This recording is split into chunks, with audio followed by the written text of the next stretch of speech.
Page 135. Activity 4. Taking Notes. Part 1. Good afternoon, class. I want to start today by telling you a little story. Once there was a young woman from Mexico named Consuela who came to New York to work. And she got a job at a factory owned by a man from Taiwan. One day, when Consuela came to work, her Taiwanese boss handed her a red envelope. She looked inside and saw $50. And what do you think she did? She became very upset and threw the envelope back at him. Of course, her boss was totally shocked. Can you guess why? Well, he had given her the red envelope and the money because it was the Chinese New Year. And on the Chinese New Year, it's traditional to give money to young single people for good luck. But Consuela didn't know about this Chinese custom. She thought her boss was asking her for sex.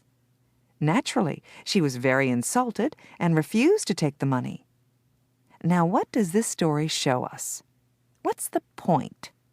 Yes? It shows that an action can have totally opposite meanings in different cultures. Like in this case, the boss thought he was being generous, but Consuela was insulted. Exactly. Every culture has its own rules for appropriate and inappropriate behavior. And serious misunderstandings, like the one with Consuela and her boss, can occur if we don't know other people's cultural rules. To illustrate this point, I'd like to offer some examples from 4 areas. First, the way people greet each other in different cultures. Second, the way they use names and titles. Third, the way people eat. And finally, the way they exchange gifts. All right? So, let's start with greeting customs. I mean, how people behave when they say hello. First of all, I'm sure you know that in the United States, greetings often involve some sort of touching, such as a handshake, a hug, or a kiss if the people know each other very well. And most Western countries are similar to the United States in this way. Also, did you know that people from France kiss almost everyone on the cheek, even strangers? On the other hand, people from most Asian countries don't usually feel as comfortable touching in public. I mean, it's normal for businessmen to shake hands, that's true, but many traditional Japanese prefer a bow, while people from Thailand, for example, normally hold their hands together in a kind of prayer position, like this, you see?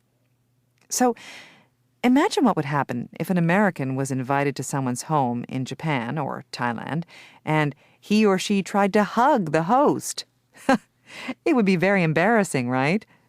And yet, that behavior would be perfectly acceptable in the United States or Latin America.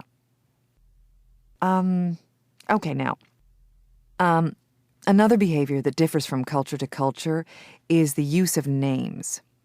Maybe you've noticed that many Americans use people's first names very freely, even if they've just met someone. Some people even call their bosses by their first names. In contrast, people in most other cultures are more formal and prefer to use family names to address people, like Mr. Martinez or Ms. Schultz. In some countries, like Korea, for example, it's polite to use a person's title or position with their family name. So you'd say, for example, Teacher Park or Manager Kim.